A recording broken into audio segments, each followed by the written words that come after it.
The sun was almost gone as a sleek, jet-black Mercury Marauder slid down the quiet lanes of Laurel Pines Drive. Officer Tom Radley leaned against his cruiser, eyes locked on the car. His stomach turned a bit. This was his patrol zone. Neat hedges, luxury townhouses, private gates. A car like that? It didn't fit. It wasn't doing anything illegal, but it stood out like a sore thumb. Radley got in his squad car and followed. Probably took a wrong turn, he muttered. Or not. He stayed on its tail, quiet, for 3 blocks. Then a right turn, no signal. Weak, sure, but it'd do. Lights on.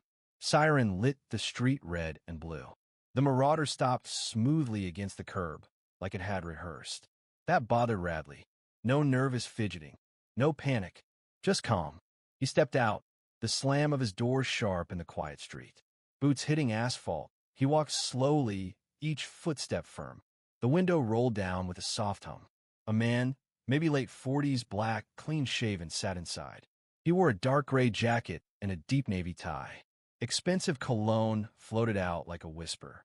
His hands rested perfectly on the wheel, fingers still. Radley didn't like the calm. Felt too comfortable. Too sure. He leaned in with his flashlight and shined it directly into the man's eyes, watching for a flinch. There it was. License and papers, Radley said sharply. The man blinked and nodded once. His voice was calm, rich. Good evening, officer. May I ask the reason for the stop? That tone, that perfect control, it rubbed Radley raw. Didn't use your signal back there, he snapped. What's the rush? Lost. Or just trespassing. I understand, the man replied, his tone unreadable as he reached slowly toward the glove box. His movements were deliberate, measured. He handed over the documents. Radley yanked the wallet and squinted at the name. Maurice Lane, he read, deliberately mispronouncing it. What kind of work pays for this ride, Maurice? Consulting, Lane replied evenly. I do fine. Radley looked over the address. Ridgewood Heights? That's a real cozy spot. Didn't know they were renting. He was baiting now, hoping the guy would snap, give him a reason. Lane didn't bite. Anything else, officer? Radley felt his jaw tighten. That tone again. Too polite. Too calm. His training told him to let it go.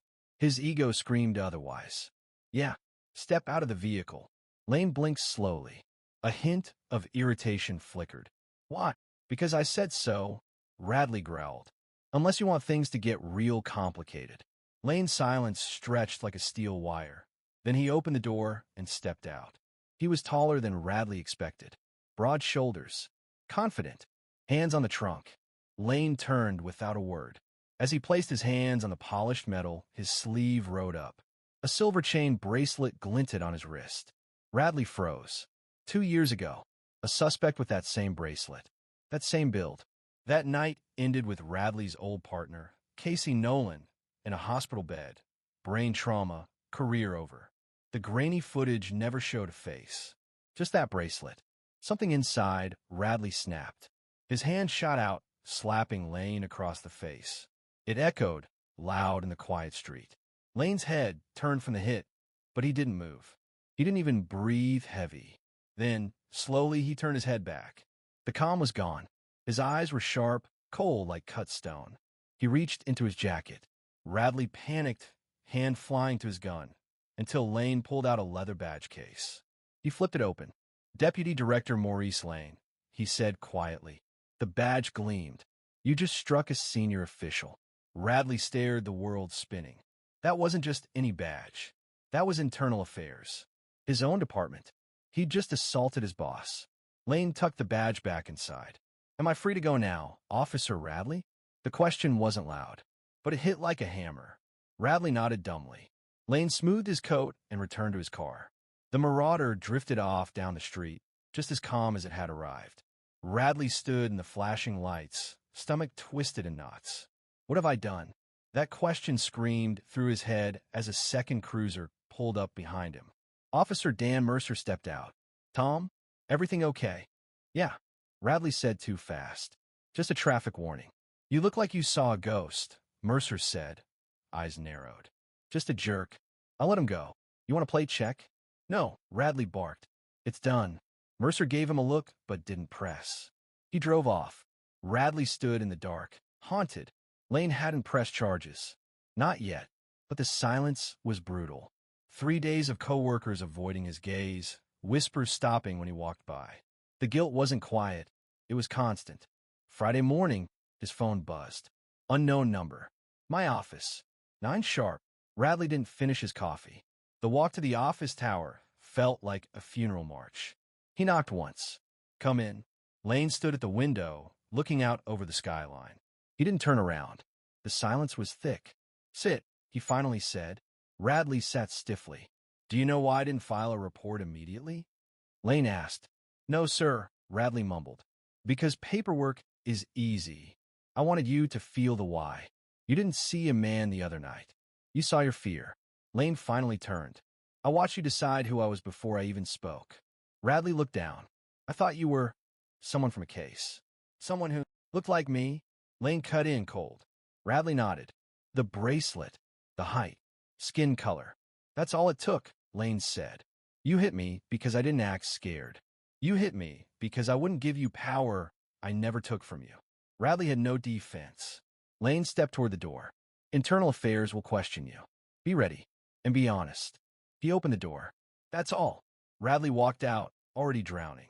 3 days later, he sat in a plain room. A folder in front of Investigator Laura Brooks. Next to her, Captain Rollins.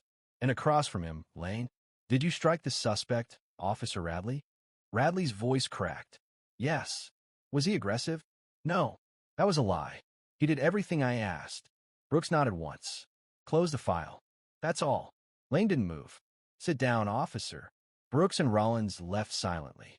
This is your end, Lane said, rising. Not because of the slap, but the lie. You wrote that report to protect yourself. He pushed a form and a pen across the table. Sign this resignation and disappear. Or don't, and I make sure you're charged. Radley stared at the paper. His hands trembled as he signed his name. Lane didn't say a word, just pointed at the door. Radley left the room without his badge, his weapon, or his name. The hallway felt endless. Justice hadn't come loudly. It came cold, quiet, and complete. Tom Radley didn't drive home after turning in his badge. He didn't call anyone. He just walked. Through streets he used to patrol, past houses he once judged by the make of the car in the driveway. Every step scraped against the truth he couldn't outrun. It was never really about law or order. It was about power, about who had it and who didn't. For years, the uniform had been his armor, his identity. People stood straighter when he walked by, moved faster when he gave orders. He thought that made him respected. But respect built on fear is only ever one mistake away from collapse. Now, stripped of that power, he felt naked.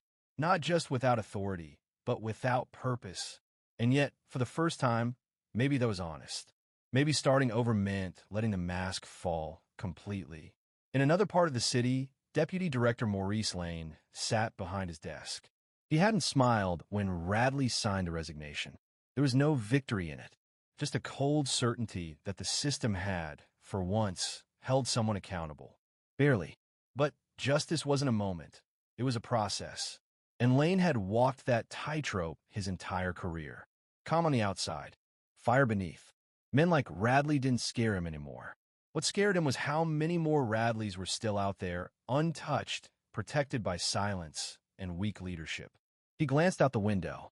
Somewhere out there, Radley was figuring out who he really was, without the badge.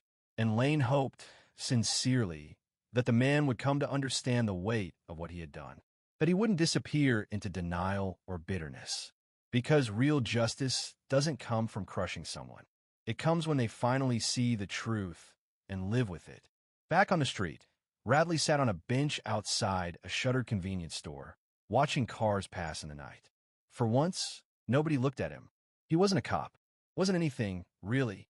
But in that hollow silence, a thought surfaced, quiet but undeniable. Maybe this wasn't the end. Maybe it was the beginning of something painfully real. And maybe, just maybe, that's what he needed most.